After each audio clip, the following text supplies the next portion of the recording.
এই যে আমাদের বিজেপির প্রার্থী রথীন্দ্রনাথ ঘোষ আজ কালকে ভোট আজকে প্রচার করতে এসছে। কালকে আমাদের ভোট প্রার্থী আজকে এসছে আমাদের এখানে প্রচার করতে।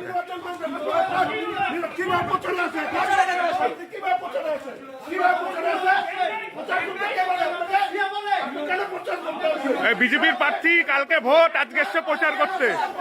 কোচবিহার 2 নম্বর ওয়ার্ডের প্রার্থী রথীন্দ্রনাথ ঘোষ শেষ আজকে ভোট প্রচার করতে।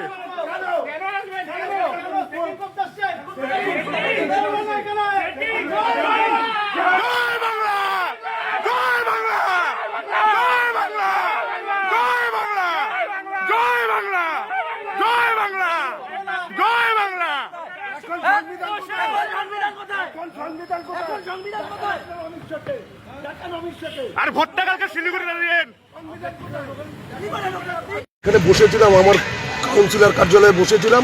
হঠাৎ ওই পশ্চিম খাগড়াবাড়ি রোড বাই লেনের থেকে খবর আসলো যে ওখানে বিজেপির প্রার্থী রথীন্দ্রনাথ ঘোষ এসে ওখানে টাকা বলে বিলি করছে। আমি তো শুনে আমার এখানে আরও কিছু ছেলে পেলে ছিল, আমার সহকর্মীরা, সবাই মিলে আমরা দৌড়িয়ে গেলাম। দেখি উনি ডায়েরির মধ্যে নোট করছে, মানে টাকা বিলির মতন করছে, টাকা বিলি করছে। তখন আমরা যখন খাওয়া দিলাম, উনি যে এখন কেন আচরণবিধি আপনি লঙ্ঘন করছেন, এখন তো ভোটের তো ক্যাম্পেনিং শেষ, বলে আমার কর্মীর বাড়িতে আসছে। কর্মীর বাড়িতে তো আসা যাবে না, এখন তো ক্যাম্পেনিং শেষ হয়ে গেছে। উনি টাকা বিলি করতে আসছে, আমরা খবর পেয়ে সঙ্গে সঙ্গে গেলাম, গিয়ে যখন ওনাকে বললাম উনি দৌড় দিয়ে পালালো।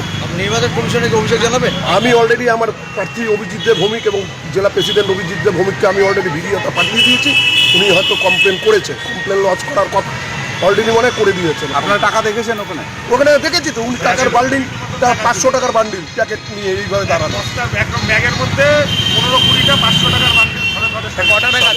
কটা টাকার? এখন থেকে 8 ঘন্টা আগে, এই আধা ঘন্টা আগে। মহিলা কার্যকর্তা আছে, ওয়ার্ড প্রেসিডেন্ট, আর ওর বাড়িতে আমি গেছি। ওখানে দেখি ও যেহেতু বাড়িতে গেছি, চা ফা খেতে বলছে। ওটা অসুস্থ ছিল, অনেকদিন পরিশ্রম করছে, ওর পায়ে হাঁটতে অসুবিধা হচ্ছিল, এসব বলছিল, আমাকে শুনেছিলাম। আমি দেখা করতে আমি যখন বেরিয়ে আসছি তখন চিৎকার করে উজ্জ্বল তর কাউন্সিলর, সে বলছে হ্যাঁ আপনি ক্যাম্পেন করতে এসছেন। ক্যাম্পেন মূর্খ, কতগুলো ক্যাম্পেন আছে। ক্যাম্পেন কি কার্যকর্তার বাড়িতে গিয়ে ক্যাম্পেন করে? তারপর তো গালিগালাজ করা শুরু করলো, গালিগালাজ করে শুরু করে আমাকে ইয়ে করলো। তারপর আমার সিকিউরিটিরা আমাকে নিয়ে আসলো। আমার সঙ্গে কেউ ছিল না, শুধু একজন কার্যকর্তা ছিল, আমার পিএ ছিল আর সিকিউরিটি ছিল, আর কেউ ছিল না। তো এই অবস্থায় আমার যাদের বাড়িতে গেছি তাদেরকে শাসাচ্ছে এখন। এবং ও হচ্ছে এর আগে বহুবার আমাদের ওখানে পতাকা হলে পরে সেই ওই ওয়ার্ডে পতাকা ছেঁড়া হয়েছে, সমস্ত কিছু করা হয়েছে। ওখানে কোনো কাজ করতে দিচ্ছে না, গণতান্ত্রিক প্রক্রিয়ায় যে কাজগুলো আছে। আমরা বারবার বলছি যে এই পরিবেশ থাকলে পরে নির্বাচন হবে না। তাই আমরা আজকে পুলিশের কাছে এসেছি, আমরা কমপ্লেন করার জন্য ওকে মৌখিক জানালাম। আজকে আমরা কিছুক্ষণ বাদে আমরা লিখিত জানাবো, অর্থাৎ এফআইআর করব, এবং নির্বাচন কমিশনের যে জানানো দরকার সেখানে সবখানে জানাবো। কুচবিহারটা একটা টেরোরের জায়গা হয়ে গেছে। কুচবিহার একদম টেরোরিস্টদের জায়গা। এখানে যারা আছে তারা টেরোরিস্ট ছাড়া কিচ্ছু না। ওদের যদি অসুবিধা হতো আমার সম্বন্ধে, তাহলে ওরা কেন আমার উপর চড়াও হবে? ওরা কি পুলিশ নাকি? হ্যাঁ, ওরা কমপ্লেন করতো।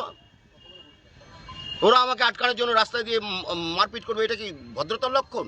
এটা কি গণতান্ত্রিক প্রক্রিয়া চলে? এটা গণতান্ত্রিক দেশে এগুলো চলে নাকি? অসভ্য বর্বর কতগুলো এসছে।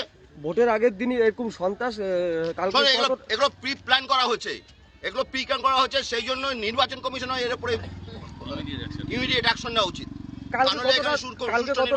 নির্বাচন হবে মনে করছেন? একজন মহিলা কার্যকর্তার বাড়িতে আমি যেতে পারি না? আশ্চর্য তো। প্রত্যেকটা ওয়ার্ডে এরকম হচ্ছে, কারণ ওরা হেরে গেছে, জেনেছে যে আমরা জিততে পারবো। মানুষদের প্রত্যাখ্যান করেছে, তাই এই গুন্ডাগার্দি শুরু করেছে, ব্ল্যাক থেকে আর ছেঁড়া থেকে সবকিছু করা শুরু করেছে। আর এই যে উজ্জ্বল তর, তাকে দেখা উচিত কমিশনের, নটোরিয়াস একজন লোক। কালকে সুষ্ঠু মতন কি নির্বাচন হবে? কি হবে না এই অবস্থায় নির্বাচন। একদম ক্যান্ডিডেট, সে একজন কার্যকর্তার বাড়িতে যাচ্ছে, তাকে থ্রেট করছে, তাহলে সাধারণ ভোটারদের কি করবে? সাধারণ ভোটারদের কি করবে? এরা গুন্ডা পার্টি ছাড়া কেউ না, মাফিয়া রাজ, মাস্তান, এগুলো চলছে। প্রত্যেকটা নেতারা এরকম করছে। আমি যাব কমিশনারের কাছে।